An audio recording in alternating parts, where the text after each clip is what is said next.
Ayan, magre-reply muna tayo kay Sir Popoy. Ma'am, pwede po ba add nyo ako sa grupo nyo? Sana maturuan nyo po paano gamitin ang products nyo. Hi sir, good morning. Ayan, shout out dyan kay Sir Popoy ng Davao del Norte o dyan sa Carmen. Okay, so actually, nag-meet na sila ni Ricky Brown 4 days ago.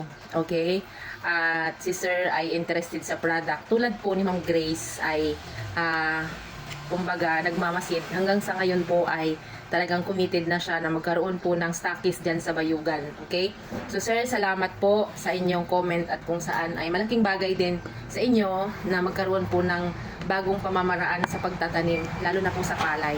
At dito po sa ginagawa namin, meron na po kaming napaharvest ng maraming farmers na hindi na nag-i-spray ng chemicals. At ang nakakatuwa niyan, yung bigas na harvest niya ay hindi niya po ebinenta yung palay, kundi kanyang ipinabayo.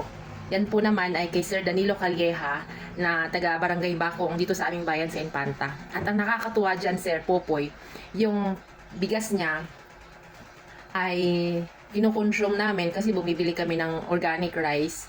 Hindi po siya basta bukod sa hindi siya nasusunog o hindi siya nagkakaroon ng tutong na matigas.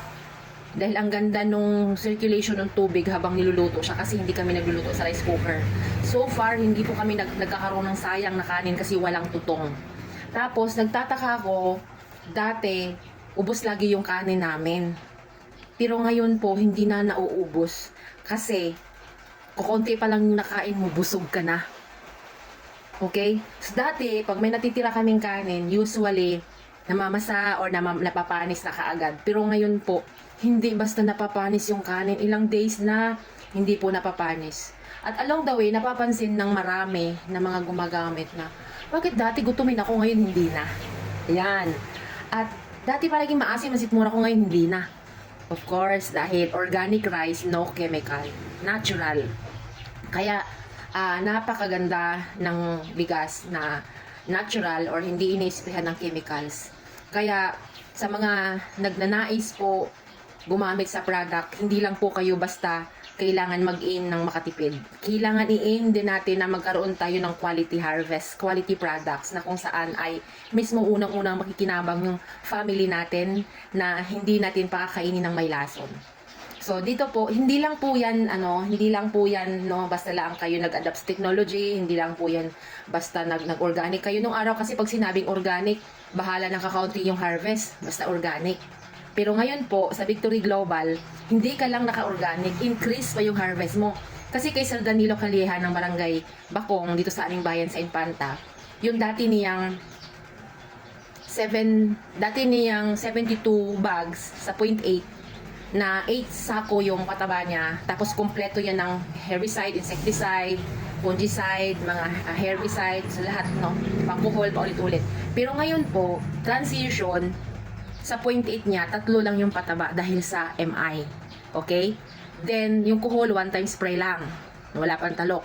Then, herbicide, nakapag-spray din siya pero portion lang.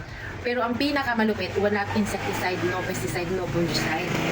So from 8 bags sa synthetic, sa transition, nag-down to 3. And then yung 3 niya, nag-harvest niya ng 82 sako ng palay at 65 to 75 kilos ang bawat sako.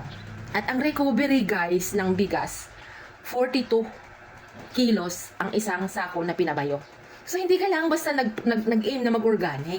Nag-adapt ka ng new technology, binago mo yung the way of farming mo, nakatipid ka. Of course, pag distributor price, makukuha mo malaking tipid. Okay? So, ayan po, sa mga nagnanais na baguhin yung the way of farming, mag-adapt tayo ng new technology. Tapos, all-in package na yan. Makukuha mo na lahat. Makakatikim ka na ng masarap na bigas. Yan. Makakapagbenta na kayo ng healthy o ng quality products. Yan po yung importante sa atin ngayon.